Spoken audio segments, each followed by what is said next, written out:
Welcome to the fourth episode of Eyes East, our series about the recovery of Christchurch's eastern flatland suburbs. In this episode, we focus on the proposals to turn the east into the aquatic playground of the city. Firstly, let's focus on a proposal that has had a lot of publicity: the creation of an international length, off-river, flatwater sports lake in the Avon River Red Zone. The East Christchurch Water Sports Community Trust has been established to progress this idea. I spoke with several members of the Trust on the banks of the river at Kerrs Reach. About 2.5 years ago, it got mooted, the idea of putting a lake or a large flatwater facility in the eastern suburbs in the Red Zone area. And I guess through that, a number of us got together and just thought, what can we do to make this happen? Our trust has been put together to include representatives from sport and recreation, the community, the environment, iwi, and of course a token lawyer, engineer and accountant. There's four key strategic facilities that I'm being charged with in terms of advocacy and leadership. Ngā Punawai, which is the Southwest Sports Hub, that will have a new athletics track, hockey turf and tennis facility, which is going to be a sort of a second part to Wilding Park. The Metro Sports Facility is key for two reasons. It's an anchor project in the middle of town, and we have a sports house which is an administration base as part of that. And then the fourth key strategic project is the opportunity of the Flatwater facility. So they're the key hubs we believe in terms of infrastructure are key to our future in terms of sport and rec. From a sport and rec perspective, the earthquakes had a significant impact on sport and rec infrastructure. If you look at Wilding Park, Pirate Park, there's been and Kiwi too. So the sport and rec infrastructure around the eastern suburbs is gone. Yeah, we're standing here at Kerrs Reach. The Kerrs Reach area suffered huge damage from the earthquakes. But it was problematic even before the earthquakes in terms of its capacity. There's huge congestion issues, health and safety issues, the water quality is very poor, so it's really not a good sporting facility. And it's used for training purposes, but we're envisaging a world-class facility, keeping the lake separate from the river that protects the river and also protects the water quality of the lake. So Canterbury is very fortunate to have fantastic water quality from our aquifers with the water coming down from the mountains. So all we would need to do is draw the water out from the existing water that's running under the city out to sea, and that can be used to provide a high quality water for the lake, and then it's able to be used for swimming in as well as sports on top of the water. So if we can actually remove it and create a new infrastructure that's of a scale that's more significant to be able to train as well as compete, and from a rowing perspective, waka dragon boating, it's going to mean a fantastic facility for our city. So what we're looking at doing is putting a lake that's probably 2 to 2.5 kilometres long and as wide as we can have it. And I guess the easiest way to visualise it is for people who know Christchurch.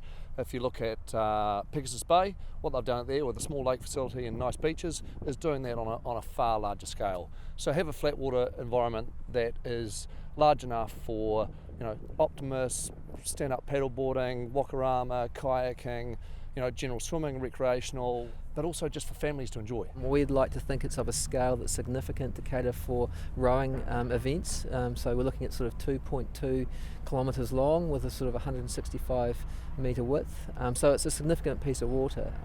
But it's just not about rowing, waka dragon boating and flatwater kayaking. We're also really keen to pursue an infrastructure that can actually cater for sport and recreation around such as a lake. And if it can be flat water that's clean flat water, we can actually have it for swimming events, triathlons, as well as what happens on the lake as well as around the lake. Somewhere between sort of Horseshoe Lake area down to Kerrs Reach, and look, there's 3 or 4 potential options, and we're at the stage of starting to get into the full feasibility to look at where exactly it can go and what the costs and the challenges will be. Our first steps is engaging with as many people in the community in the east and in Christchurch and the greater Christchurch as possible. The feedback we've had to date has been virtually all positive. The only negative comments to date have really been, please don't screw this up and do a small one. Don't make the most of the opportunity and do it as big and as bold as we can. Obviously the challenges are going to be financial, the geology of the area and the hydrology. We've had indicative meetings with many specialists in Christchurch from around the region, and we're close to going out for full feasibility study. But at the moment, all the information we're getting is, hey, this is possible. What the absolute cost is going to be, we don't know, but it's certainly in the realm of possibility, and I think we can get it done. So Christchurch does have significant flood challenges, and in the future will be even more challenged with rising sea levels. And we believe that the new lake facility and the surrounding amenities can be designed in a way to provide some additional flood mitigation for some areas of the city.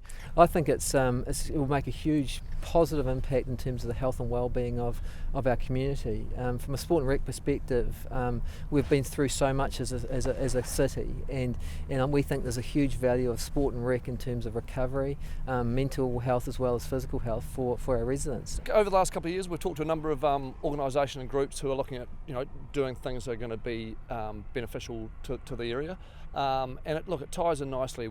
When you look at sporting facilities or recreational facilities, the more of a hub you can make it, the more beneficial it is to the individual sports, the community as a whole. We think a Flatwater facility in the east could actually connect to other sport and rec infrastructure that's looking to be built out here. That this would be an important part of a network of community facilities that will attract people from around the country and the world, but primarily support our local community here.